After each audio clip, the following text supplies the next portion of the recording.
Hey everyone, wearing my Sonic shirt today for this gaming vlog.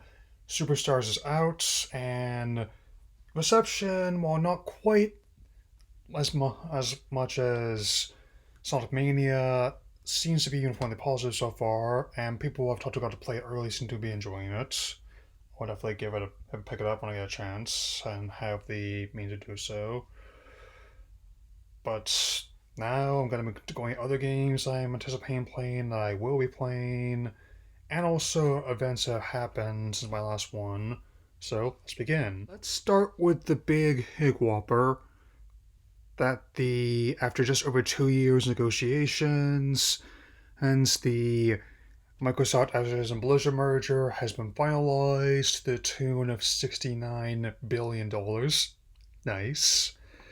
And with that's while their infamous company head will maintain on until early 2024 at least, there will be many in the world of IP. He has he be tapped. I mean, they expressed interest openly in Guitar Hero, which I'd be okay with. I just have to think about what songs I want in it. Given Phil's Hexen shirt, that one could make a comeback. My top three are as follows. Safe bet would be new Spyro, more Crash 4 than New Dragonfly. Toss up would be reviving Name Pro Skater 3 plus 4 and Style 1 plus 2.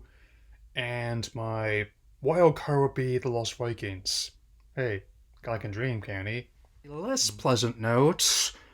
We all know that the Golem game was a bit of a mess. It was the worst received one this year until this one about Kong just came out.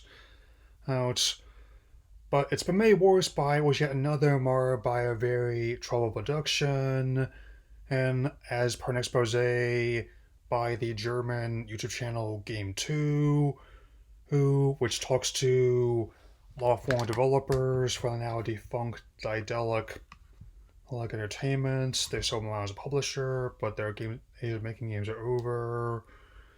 Among other things, the budget was far lower than typical fare of the scale, equivalent to just over 15 million US dollars. The video is in German, but it does have English subtitles. I'll put a link in the description if you have not seen it. Now, on to more pleasant waters. So, on Nintendo Switch, I'm rotating between Turtle Future Returns, earns the Teal Mask, Tears of the Kingdom, and Splatoon 3 mainly, as well as intermittent rounds of 099.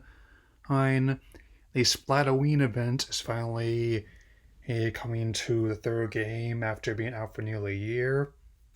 I'm very much on Team Ghost, host between all this and getting further and further in Tears of the Kingdom, even getting past parts I was stuck on for quite a while, I might add, unlocking more and more of the map. And and before I get too into this, I'm definitely looking forward to the Super Mario RPG remake next month. Maybe if I could get my hands on the Mario variant of the OLED. Now onto the PlayStation front. I know I have joked about this in my community tab, wishing him goodbye, but I might as well start with this before I get into what kind of games I'm currently playing and anticipating. That Jim Ryan is set to leave as CEO of Sony Interactive Entertainment, effective of in early 2024. Or while he framed it as retirement and also difficulty living in the UK but having to work in the United States, I would not be surprised in the more recent and highly unpopular decisions he made during his tenure of the company were a factor, which definitely casts a shadow over his admittedly illustrious career I'm finding more and more about. I'm not going to deny that he was not vital in getting the console out there in the early days in Europe and the UK, though Admittedly, his recent moves I have very much not been a fan of, and whoever's in charge of the company next, next there's going to be an interim replacement until a new one is found. I can't imagine it being a worse PR wise. Let's just say that Jim had a bit of bouts of foot and mouth disease at times. Oh, On to the games that I'm currently playing, or we anticipate playing now. They've been put on the premium and extra tiers for this month, which, gotta say, I'm liking how there's lots more variety this month. I mean, for people who are not instant Star Wars like me, who don't hate it but want to play other stuff as well. And I'd say that of the premium ones, my favorites are already the ones I was anticipating the most. Soul Calibur Broken Destiny and Tekken 6.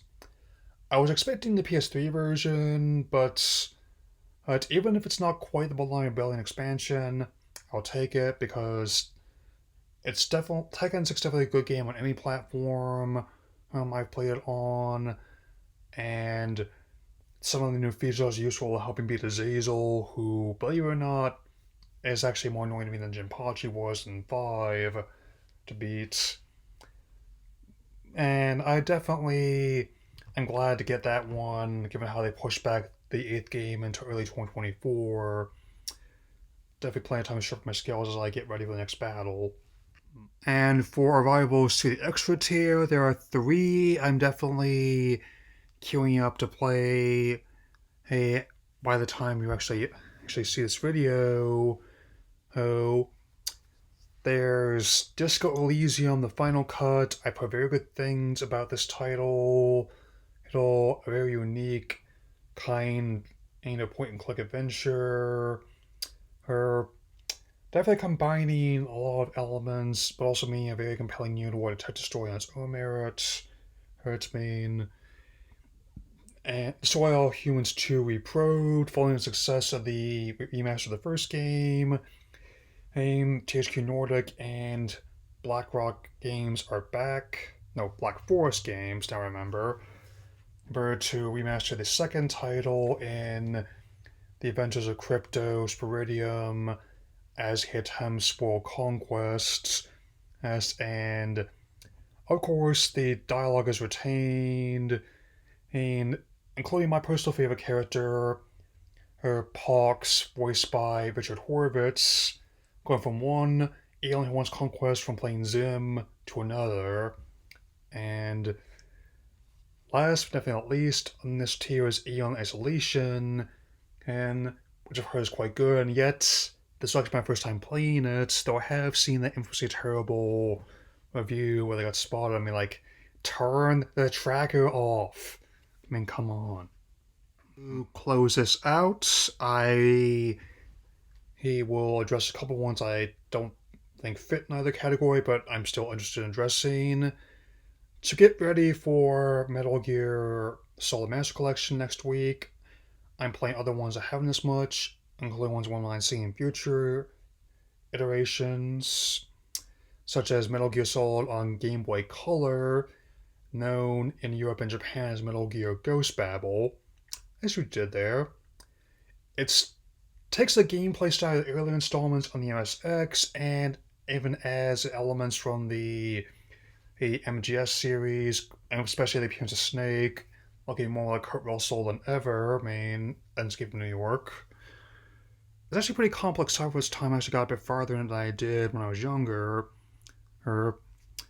And also Sega's Spider-Man arcade game.